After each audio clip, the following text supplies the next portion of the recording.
Last week, for those of you who weren't here, we began a new series entitled Dare to Love.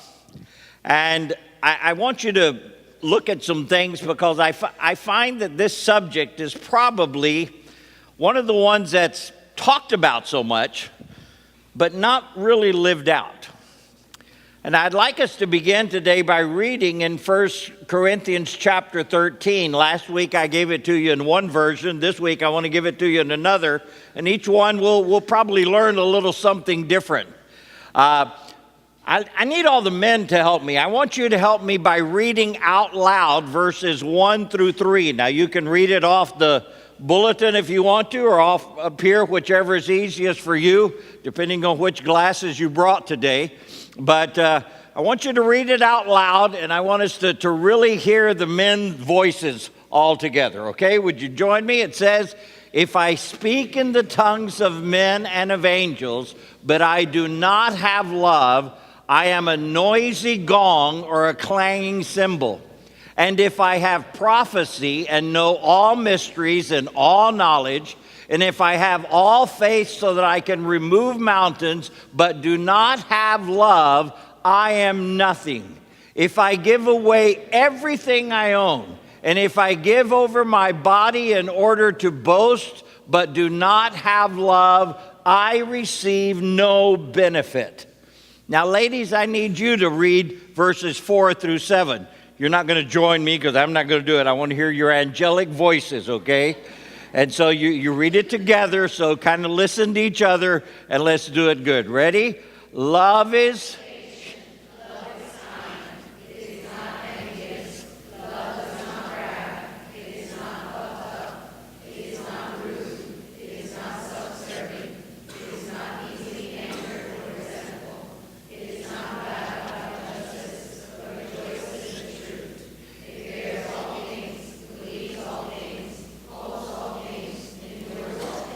Thank you very much. This is one of those passages that you really need to know. You really need to go to. It would be if you're going to practice something, if you say, I haven't memorized a lot of the Bible, start right here. Just learn these last 4 verses if you would, because there's so much there that applies to every single area of our life. I'm going to give you a review of last week's message, but if you weren't here, I encourage you. You've got down at the bottom where it's IBB on demand. I want you to go and I want you to listen to it. I was totally worn out by the end of last week's messages. It was kind of like I just kind of splattered it all over here because I feel so strongly about this area.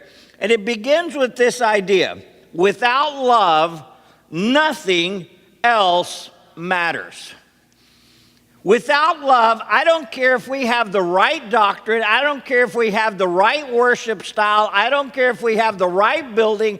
I don't care if we have everything lined up just right. If we do not have love, then it doesn't matter. It does not matter. Without love, nothing else matters. Second thing is, I dared you. And that's why the series is called Dare to Love. I dare you to make love the foundation of every relationship in your life. I'm talking about verses 4 through 7 that you just read. That is the foundation of every single one. This is my little prayer. I'm praying that during these 6 or 7 weeks, that person that you just really do not like, you'll learn to love. I'm praying that group of people, whoever they are, that just when you see them, when you hear about them, when you think about them, you just shudder. You kind of want to make sure you close your door and don't open the door of your house to whoever that is. Whenever you go to the store and you run into someone, whenever you hear them talk on television, whatever it is, that person, whether you know them or you just know of them, that person, that group of people that just brings up something in you that just you don't like, I hope God just breaks your heart for them. I want us to learn to love every single human being around us. And I hope he makes us miserable until we do. Every one of your buttons, I pray they get pushed. Now, I'm not aiming for your button, but I hope I hit it anyway. I want God to break our heart for this world. Everybody around us. I dare you to make love the foundation of every relationship. Now, if you accept this dare, you must choose to lead your heart rather than follow your heart. See, following your heart got you where you are. Following your heart has made you who you are. So if we're going to change that, we're going to have to guide our heart away from who we are to who God wants us to be. We're going to have to guide it, lead it in that direction. Second, you must let God define your love. You don't get to love and say, I love my own way. That's not a... God is love. You are not. So he gets to define it. So when he says love is patient and love is kind, that means it's love for everyone is patient and kind, and all the other things after that. He defines it. The third thing is you must align your life around God's spheres of influence. Align it. Now, we're going to be talking a lot about that over the coming weeks, and we're going to go through it because it's not a matter of balancing our life. It's a matter of every day aligning it from the inside out, and every day starting back from the middle and working our way out and aligning it to who God has put around us. And then finally, you must begin by admitting that you can't do it. None of us really love the way we should, and it's not natural. It doesn't come easy for us. Every one of us, no matter how open-minded you think you are, I bet we can find a button to push. I bet we can find someone that you just don't like. That's the one. That's the person. That's the neighbor. That's the group. That's who I need you to learn to love. Because if you can love them, then all of a sudden the rest of the world is easy. See, but we've got to learn to love them. To begin this series, I want to talk about the pillars of love. Because it's very interesting that in this list in 1 Corinthians chapter 13, verses 4 through 7, there's only 2 times that it says love is. It says love is patient, love is kind. From there on, it talks about what it's not and what it doesn't do. So, as you look at this, here's the reality. Love is built on 2 pillars that best define what it is. Those pillars are patience and kindness. All other characteristics of love are extensions of these 2 attributes. Now, as you go through this, I love in that Love Dare book that I told you I'm using and I encourage you to get, I love how much they say in such a little bitty point. I mean, in 2 or 3 pages, they give you such wonderful word pictures that you just have to stop and think about it. And 2 of those are the following. It says, patience is how love diffuses something negative, and kindness is how love initiates something positive. Something negative begins to happen, and patience just takes it and goes, just spreads it out. It doesn't allow it to attack, doesn't allow it to go any further. But kindness is how love initiates something positive. I love the second one. It says, patience takes in a deep breath, kindness breathes out life. Whoa. Something happens. The worst thing you can do when something bad happens is react. The best thing you can do is go. Remember when they used to tell us, before you get mad, count to 10? Remember how fast you could count to 10? Remember that? You know, count to 10. Why are we counting to 10? Well, we're hoping that we're counting to 10 to kind of relax. But I like it says, patience, when something is going on, it goes, but then some breathe in and what comes out is fire and brimstone and hell and damnation and just tearing up the world around you. No. Patience is taking the breath in. But kindness breathes out life. Let no corrupt communication come out of your mouth. No corrupt communication. Even if you're right, even if they deserve it, let no corrupt communication come out of your mouth, Paul said to the Ephesians. So, as you're doing this, kindness, patience takes it in. And kindness says, okay, when I exhale, it's life. I'm bringing life to the picture. This morning, there's a few things I do, and you don't need the exact list, but there's a few things I do as I get going, and one of those things is I check my Facebook. Anybody else do that? Anybody else check Facebook? I know you do because you answer me when I write at 5:30 in the morning, and I'm thinking, what the heck are you doing up? But anyway, we check Facebook, and one of the first things that comes up is birthdays. And today, a friend's birthday came up. And this friend is away from the Lord. And I know they're away from the Lord. And it hurts me. But I thought, here I can speak into his life. And so I began writing. And I said, congratulations. And the first thing is I wrote is I hope this year you recognize what God is. And then I stopped. And I said, is that what he really wants to hear on his birthday? Is that really going to get the point across? So I deleted.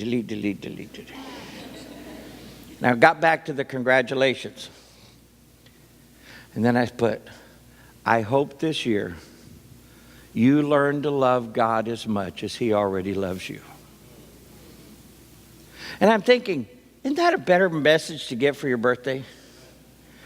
Will it still get the truth across? Oh, yeah. I mean, if you learn to love God as much as God loves you, listen, you've learned a big lesson. That you're going to have a great life when you really learn to love God as much as he loves you. And it just makes in a world of difference. Patience breathes in, but kindness breathes out life. And I am so convinced that that is what our world needs from us today. Patience and kindness. We're going to just talk about one pillar today. I think there's too much to handle too. But you have to understand that's what's the next message, okay? But let's just talk about patience. Love is patient.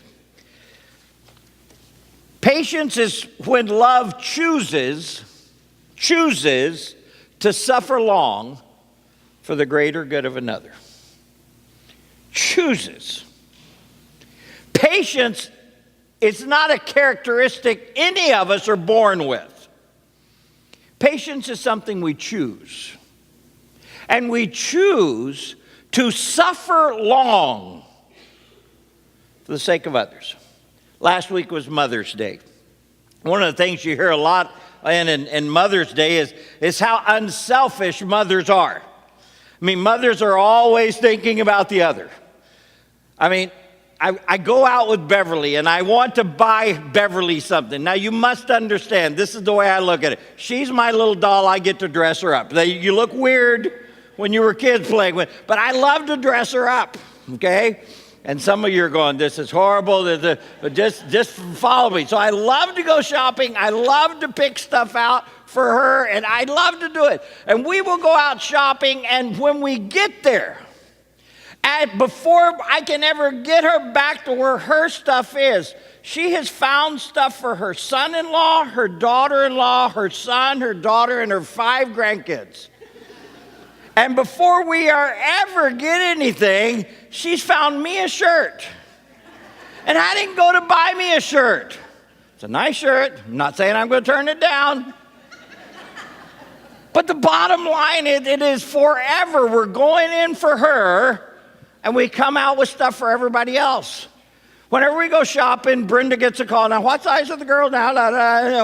And we're FaceTiming Ryan over in London. Do you see this? Do you think Sarah would like this? And it's forever. Because they choose to suffer long for the well-being of someone else. Now, a experienced farmer understands that you don't get fruit, you don't get the good stuff fast. When I was 13, I lived in Washington, Oklahoma. Notice how it makes a difference? Just Washington sounds like, oh, Oklahoma. It's a whole different world. I mean, be honest, we have more people here on a good day on Sunday than we had in the whole town there. There was all farmers. There was everything. It was all farm. My uncle had 80 acres. We fed pigs and cows every morning and every evening, and there was all kind of stuff we did. And I want you to know, nothing happens fast in farming communities. Why? Because they know that you don't get the stuff fast. It just doesn't happen. You have to, it takes time. Parents, let me help you. Your 10-year-old is not going to think like a 30-year-old. Not going to happen. It takes time. You have to, but it takes time. You can't expect everything to happen at microwave speed. It doesn't happen that way. It takes patience. It's kind of like a builder. If a builder does everything fast, I get concerned. I really do. I mean, when everything just boom, boom, boom, boom, all comes together, and I've seen some buildings up here, and it just seems like everything is just so fast, I'm going, wait a minute, that stuff will fall fast too.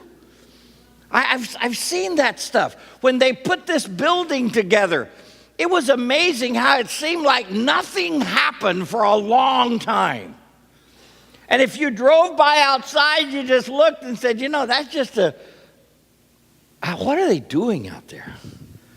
And I remember they put a foundation here, and then they put a big piece of cement out there, and then they started drawing on it, and then they poured cement on top of the cement, and those of us are going, what the heck are you doing pouring cement on top of cement?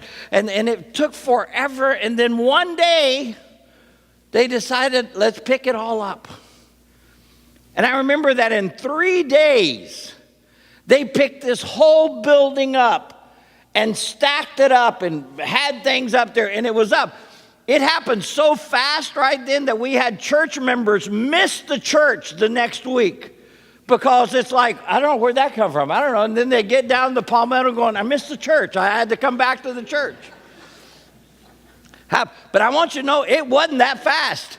And when it came up, we all thought, yeah, we're in. Yeah, a year later, we're in. It took like forever to put it all together. But you know what? If we have a hurricane, I think I'll be happier in here than in a lot of constructions I've been at.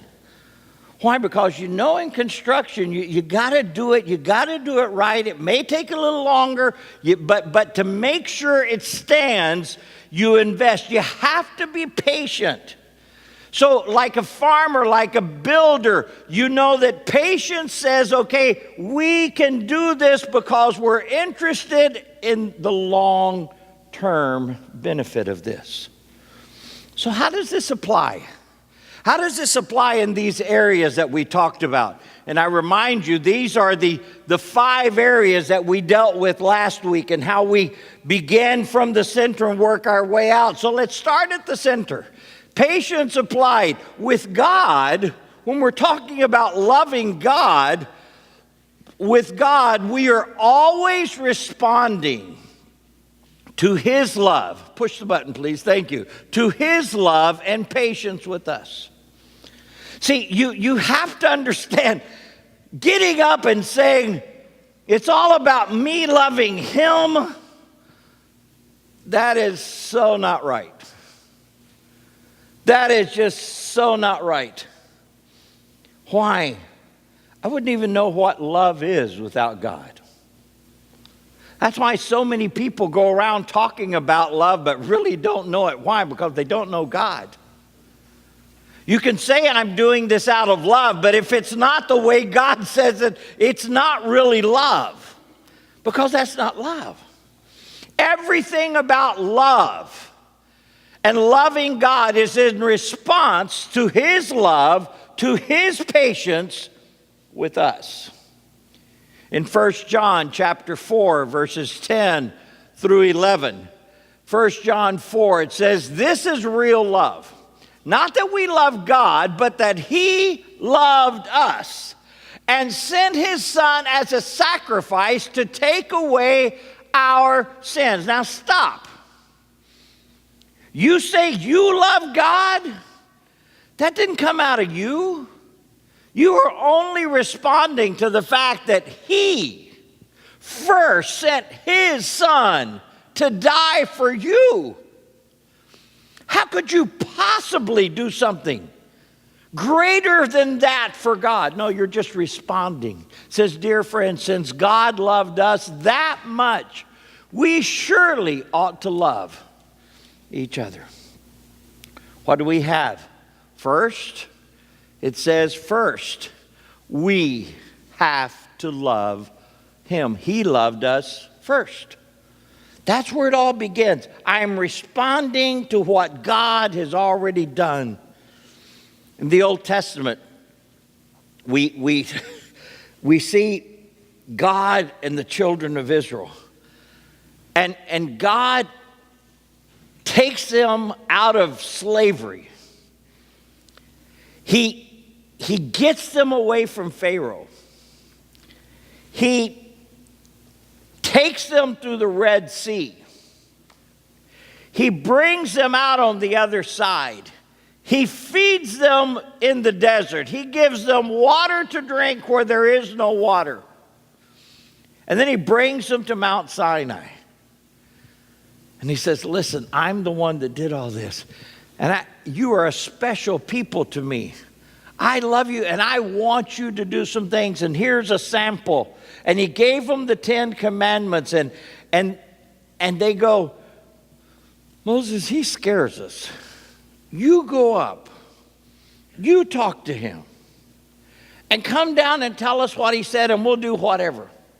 So Moses goes up. He's there for 40 days. 40 days. That's not a very long time. 40 days.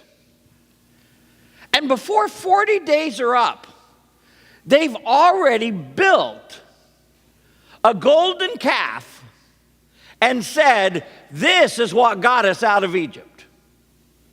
You're going, really?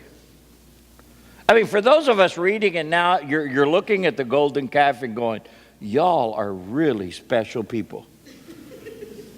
And yet, how many of us erect golden calves in our life and say it's really this instead of God? We idolize things and say this was what got us out. It could be our education. It could be our whatever. No. And yet, when He's describing Himself, He says, the Lord, a God merciful and gracious, slow to anger, and abounding in steadfast love and faithfulness. Listen to that description. What does that mean to us? In God's dealings with man, God let His overflowing love control His anger.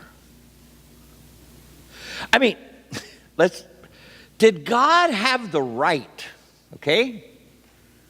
Would anybody have missed them if God had said, I am so sick of y'all. After all I've done for you, I'm just going to blow you off the face of the earth? I don't think anybody would have cared. I really don't. Did he have the right to do it? Probably. But he let his love for them control his anger at the moment. This is so important. And we need to remember this. We need to remember this every time we are upset with people. Every time you are upset with God, remember, he loves you. And there's so many times you and I deserve just to be eradicated. It's not like the planet needs us. But he loves us. That's at the center of everything. But then we go a little beyond that. Now it says we love God, but the next circle is we love our spouse. Now those of you who aren't married, you just say, I don't have to. You're okay. Understand, when you do get married, this circle applies to you. Until then, you're free from having to love your spouse. Is that okay? Let me just say this. There are some benefits to having to love your spouse. It means you got a spouse. That's a lot of fun. But anyway, loving your spouse. With our spouse, patience means we choose to respond in a positive way to a negative situation. We choose to respond. How many of you have been married more than a minute? Okay. Have there been negative situations in your married life? Would you raise your hand? Thank you. The rest of you are lying. The rest of you don't want to raise your hand because you're afraid you'll get elbowed. That's what's going on. Patience does not mean we're going to avoid negative situations. There are going to be negative situations. It simply means we choose to respond to it in a positive way. I love in Marcel's book on marriage, it talks about different cycles, and it talks about a cycle of destruction. And patience destroys the cycle. It breaks the cycle of destruction. What is the cycle of destruction? He said this to me. I did this or said this to him. And he in response said or did this to me. And I in response did this. Let's be spiritual. He didn't love me the way he is supposed to love me, as Christ loved the church.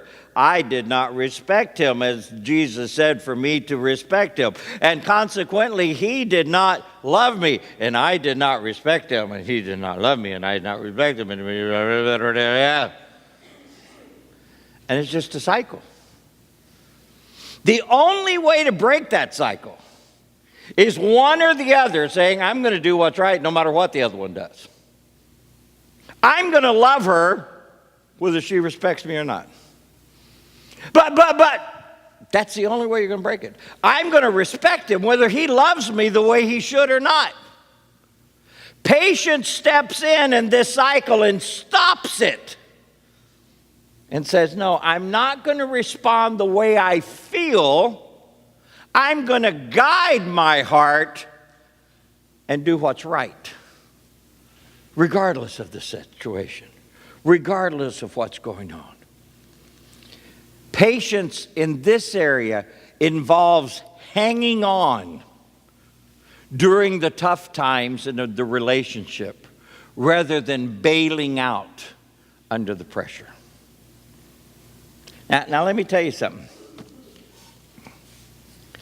This is tough. Every marriage has tough times. The only marriages that don't have tough times are the brides and grooms preparing for the wedding. They think everything's going to be wonderful. It's just going to be beautiful. It's going to be perfect. Never quite works out that way. You know why? It's made up of two imperfect people. Two imperfect people can never produce a perfect situation. Our imperfections are going to mess up the best things. It's just going to happen. And there are times that you just have to hang on. You do. See, I preach and I see stuff y'all don't know. When I look around, I remember some of our counseling sessions. And some of you were not as wonderful as you appear to be right now. At some point in your life, it was just not as wonderful as it is. This morning you walked in, and some of you, I can tell, you're working your way to a counseling session. It shows. See? You've got it hidden, you think, but trust me, we know. And you see this happen. Let me tell you something. Sometimes you just got to grab a hold of the fact that God says, hang in there. I always tell brides this, or women when they come to me, I said, you know, if God really wanted him out of your life, he could kill him. Now, I know you want to kill him, but don't recommend that. If God really wants him out of your life, God could say, you know, zap you. It's over. It's over. That's it. You're going, but I know, and I'm not God, and I'm not zapping him. But I'm telling you, God can do that. In fact, God has done that. In fact, I've watched him zap both just to give the preacher a break. Acts chapter 5. Read your Bibles, okay? I know what I'm talking about.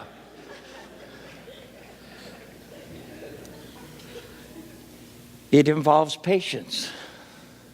It involves patience. Love God. Love your spouse. Love your family. With our family, when I say the word family, some of you just think of your kids, but I want to remind you, family are children, parents, in-laws, that uncle you hope doesn't come to Christmas.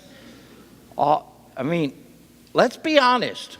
We fell in love with one member of the family, and we got stuck with the whole rest of the tribe, right? And that takes some special love and patience. I mean,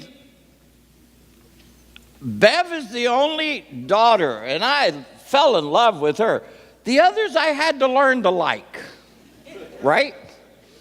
And vice versa, I'm sure. Now, family.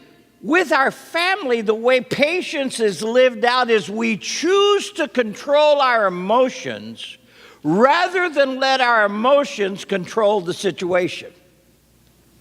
When your emotions are heightened and you walk into a family setting, watch out. Because if you go with your emotions, this is not going to be a good Thanksgiving. The only thing dead is not going to be that turkey. There's going to be some other sacrifices.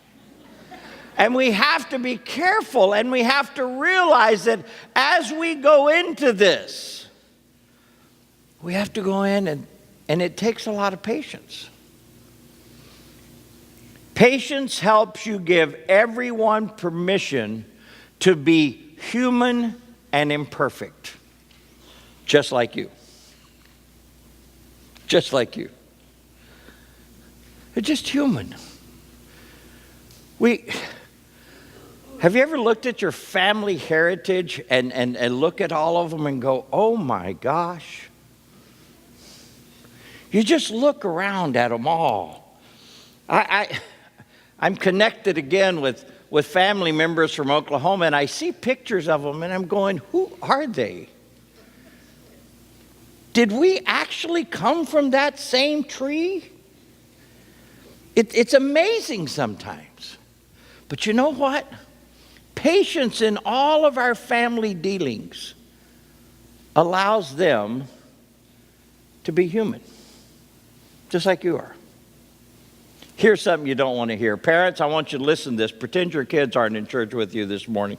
But our lack of patience with family is often rooted in our own sin and hypocrisy. You're going, what do you mean, Russell?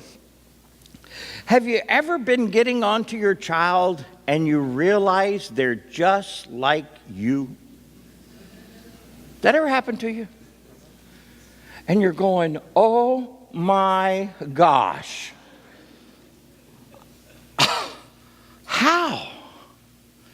They are just like me, or even worse. They're just like my husband's side of the family. Oh no, we're in trouble. And what irritates us the most about them are usually the things that we don't like about ourselves, that we fight in our own life, that we struggle with, that we thought we had it nice and covered and nobody knew, and then we get a whole new generation of people with just the same issues as we did. And we tried not to pass it along. Or if you're like Brenda, you're going, how did I get someone like my brother? You know, it just happens. How does this happen? And we get most impatient when they're more like us, or like the us that we used to be, and we tried to change, and we know the pain they're going to face. We know the struggles, and we try to avoid that, and we just really can't put up with that. Whoa, be careful. Be careful. Love is patient. And the rearing of those kids, of those young people, love is patient. Be careful how hard you come down on their sin, because it reminds you of your sin. Be careful. Love God, love spouse, love family. And you're going, this is a full-time job. I know, but then you got to love the church. With our church family, patience is that reminder that truth must be accompanied by grace. Truth must be accompanied by grace. One of those amazing verses at the beginning of the Gospels here was Jesus, and he was full of what? Grace and truth. Wasn't even truth and grace. It was grace and truth. He led with grace. The one who had the greatest right to lead with truth chose not to lead with truth. He led with grace. Never forget your need for grace. Never forget that you are saved by grace and you live by grace. And God doesn't zap you right now because of grace. We need His grace every morning. We need His grace every day. We only survive by grace alone. And in church, it's not just a place to lambast them with truth. We have to have grace. We have to have grace. The goal is always to live out Jesus. Jesus. You know, we wear the little, or we used to wear the little deals, what would Jesus do? You know, people shouldn't have to carry that. They should be able to look at you and say, you're doing it like Jesus. What if everybody that walked into this church, everybody that came in, felt like they had encountered Jesus that day just by being around us? No matter who they are, no matter how they walked in, no matter what they represented, no matter what, when they walked in, when they came in contact with us, I've been with Jesus. Wow. Remember when the apostles were in with the Sanhedrin and they got on to them because they were preaching Jesus? And at the end of listening to what they said they recognized these men that they had been with Jesus. When people encounter you, do they feel like they've been with Jesus? If not, who needs to change? You do. I do. My job is always to live out Jesus. That is why we make such a big deal about the one another's in the New Testament. See, the one another's in the New Testament is not just a cute little list of things. These are given to us because God says, I know that living next to other human beings is going to be difficult. Everybody is imperfect. And when you get people from different backgrounds, from different ways of thinking, from different ways of acting, from different issues in their life, it's going to be difficult for everybody to get along. So here's what you do. That's why it says, you must have fervent love for one another, because love covers what? A multitude of sins. A multitude of sins. Love. You love God. You love your spouse. You love your family. You love the church. But then we still have to love the world. After last week, someone said to me, Russell, when you say you love the world, people think about missions because we talk about missions so much. IBB into all the world. Let me help you out. When I say world in this context, I'm talking all other relationships beyond the ones that I've already mentioned. Beyond the loving God, loving your spouse, loving your family, loving your church, every other relationship, everybody you run into, everyone God brings to mind, every button God's going to push during this series. I am praying that we understand that in all other relationships, we are called to love. Love. At this level, you're going to find that it is a reflection of our inner circle. That inner circle is love God, remember? He loved us first. We respond to that love. When we look beyond this church, we are to lead with love. We love first. They need to understand, whoever it is, we are a people of love. By this they will know that we are Christians, by our what? By our love. By our love. Not by our correct doctrine. Not by our political affiliation. Not because of the way we dress. Not because of anything else. They are to know that we are followers of Christ because of our love. We love first. Just as God loved us first and we react to His love, we need to love first. We are to be salt and light, not vinegar and fire. salt and light. No matter what gathering, no matter what the crowd, no matter who it is, no matter how bad the group is, when we become a part of that, we should make it better. Russell, you don't know how people are at my job. You're right, I don't know. But I know if God put you there, it should be better than it was without you. It should be better than it was without you. Oh, but that's so hard.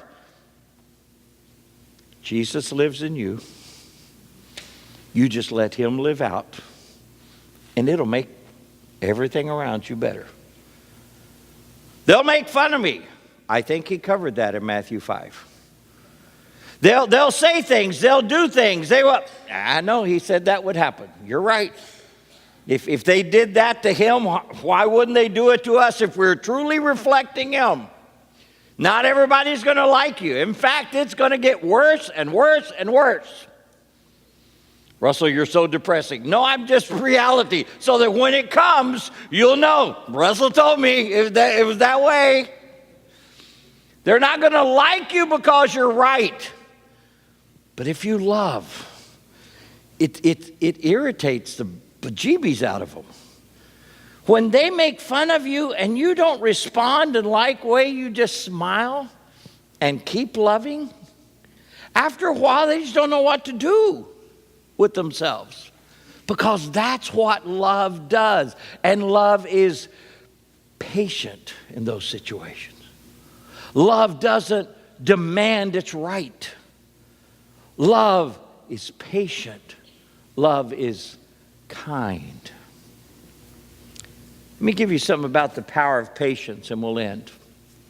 First thing, patience is always welcome. If you say, I've got two people to add to your team, one is patient and one isn't patient, which one are you going to pick? The patient one. Because the impatient one, you never know what's coming. You'd rather have somebody that breathes in than someone that breathes out fire all the time. Why? You'll get burned. Patience is always welcome. The opposite of that isn't, but patience is always a welcome addition.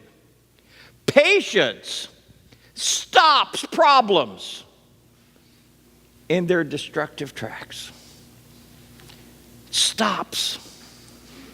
Have you ever had someone want to pick a fight with you? And I don't mean just a fist fight, I mean an argument. Have you ever had someone just they are trying to pick a fight with you? Anybody have that happen? If you don't do it, doesn't it drive them crazy?